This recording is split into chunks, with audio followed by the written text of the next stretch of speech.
When I was a JW, these three things never sat well with me as a Black woman. Let's talk about it.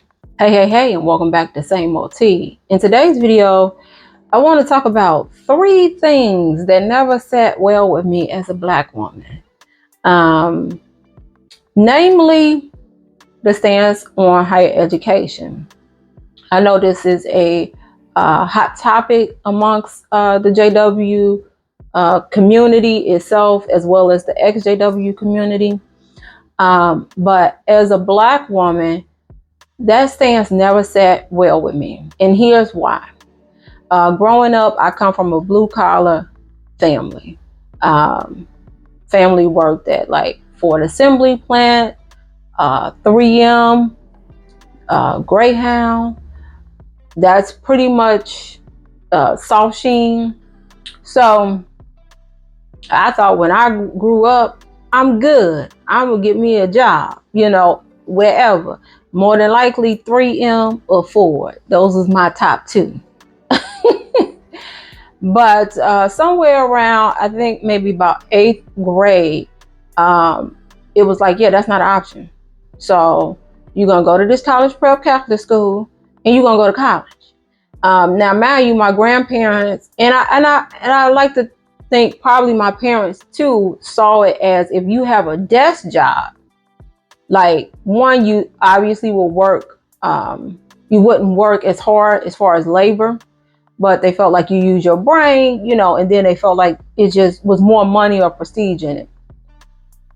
So I never had the option to not go to college growing up. Like I say, I think I became aware of this fact in 8th grade. Okay. And so I didn't grow up a Jehovah's Witness. I wasn't born and raised in it, and came into the organization with 2 degrees, a bachelor's and a master's, and a career as, for the most part, a middle school science teacher. I know you probably thinking to yourself, how in the hell did you become a Jehovah's Witness? You have to go look at the backstory if you don't already know. So once I got in, because of course in the study, they just kind of, they glaze over those things, right? And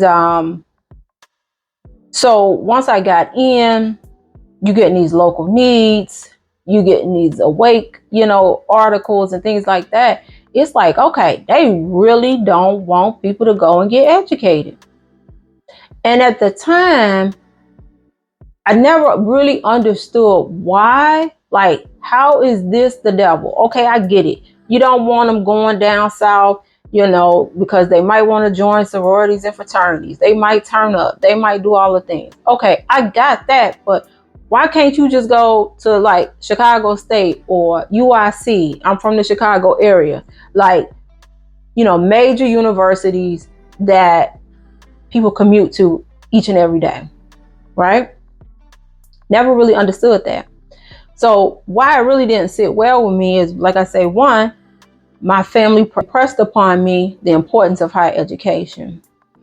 And to take it to another level, I'll overlay a picture of this. My paternal grandmother graduated from high school, which was a huge deal. I believe it's 1944. And as you'll see in the overlay, her class ring, which is like my prized possession, says Central Colored High School. And so,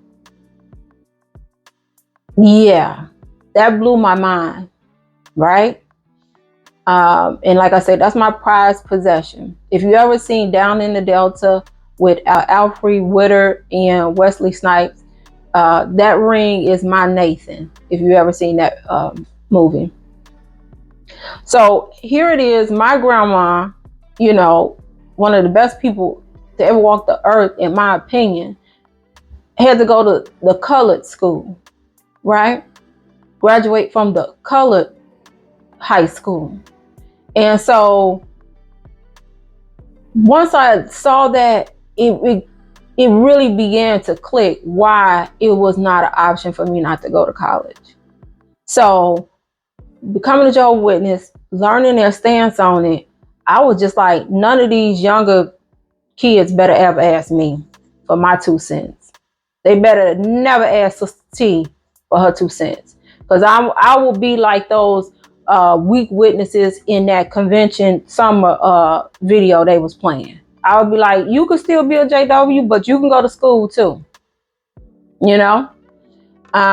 So as a black woman who, obviously descends from American slavery and civil rights and Jim Crow and all the things, here's living proof. My grandmother had to graduate from Central Colored High School. How dare I not go as far as I can go, right? Whether people know it or not, or want to pretend or not, there was a time when black people would be unalive for knowing how to read, knowing how to write. So for me, it is my black duty, you know what I'm saying, to go and get as much education as I possibly could. So that's one thing that never quite sat right in my spirit as a black woman. The second thing was how we were always referred to as good for nothing slaves. Good for nothing slaves. I remember this one CEO, and I really liked him because he was old. He kind of reminded me of like some of the older people in my family. Just what I felt like was approachable, right? A lot of people weren't fond of him, because I guess he wasn't all super polished, and, he didn't have that JW voice. He just gave it to you, raw. But I never forget one of his closing talks visiting. I mean, he just kept going in. He was like, cause y'all good for nothing slave. I'm a good for nothing slave. You don't deserve Jehovah's goodness, but he still gives it to you. You're nothing. You're nothing at all. The rocks will cry out. You are nothing more than a rock. You're a good for nothing slave. And I just remember thinking like, Lord have mercy. If that's how the Lord feel about us, then we ain't even got a shot. And so I had a problem with that. I don't want to be a slave to nothing. If I feel like I am becoming a slave to the job, I need to quit. I need to find another job, right? A slave to these dogs, because they will try to run you over here. Yeah, I might have to go back to the shelter. Like that's just where I'm at with it now. At 50 years old, I ain't trying to be nobody's slave. And I'm definitely not trying to answer to that, like wear it as a badge, And so like when you be around other Jehovah's Witnesses, and they'll be like, well, we ain't nothing but good for nothing slaves, I'm like, no, that's you. You go ahead and refer to yourself as that, because I'm not that. I am good for something. I am somebody. Shout out to Jesse Jackson. Okay. Like, it just didn't sit well with me. Like, nah, I'm not going to keep talking about I'm a slave. I'm a slave. I'm a slave. No, I'm not. I'm not going to do it. You're not going to make me do it. If you want to embrace it, whatever bring you comfort, but I'm not going to do it. So that's something else that didn't sit well with me. And the last thing that I want to mention in this video is the use of the term overseer. Overseer. And I don't know about y'all. I, watched a lot of Black history and things of that nature. So for those who may not be familiar, why that word could be triggering to Black people, is that the white worker of the slave master, slave owner, who would monitor and watch the slaves on the farm, plantation, or whatever it is that they were doing on that land, they would call that person the overseer. And they would sit up on a horse, and they would have a whip, and they would oversee the slaves as they work. And so I never understood that. I'm like, and I think the way it was, because I asked about it, like, why they call a circuit overseer, or what was it, presiding overseer, district overseer, all the things. No, presiding elder, I think is what they end up calling it. But I was like, yeah, they're overseeing your soul. They're watching your soul. And I'm just like, I don't need nobody overseeing my soul like that. We can't come up with another word. You don't hear churches. I don't think people in Islam, like, I've never heard anybody else use this term, overseer. It was triggering, and I think for me, that's why I would just use the abbreviations, CO, DO, or what have you. And so you can't help but wonder, at least for me as a Black person, you can't help but wonder if some of this terminology, is rooted in racism, right? I remember going on a Bethel trip, and you're going through Bethel and you see all the black and whites and stuff like that. I don't recall seeing, Black people with the little placards and things of that nature.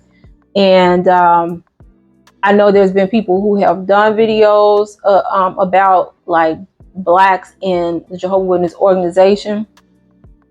And it seems very similar. They might just be a little bit better than like maybe the Mormons, and so, yeah, when you start going down those rabbit holes, it will make you feel like, if you Black and you're Jehovah's Witness, something wrong.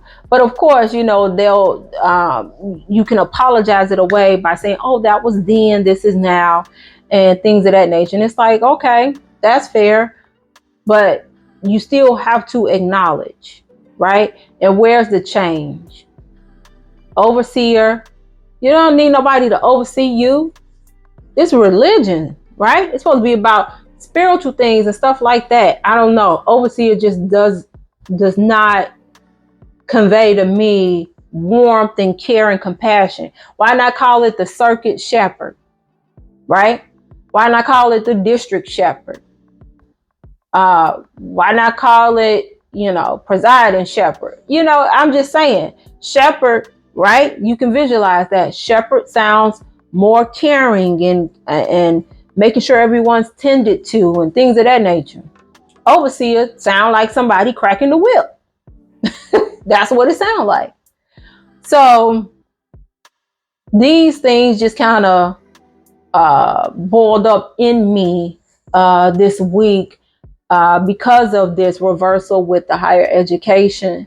And it just, opened up my thoughts to other areas that I never got with as a Black person, never got with that. And I'm just curious if anybody else who identifies as, Black American, African American, or what have you, or some other demographic, who has a history, whose people have a history of being enslaved or, mistreated or what have you.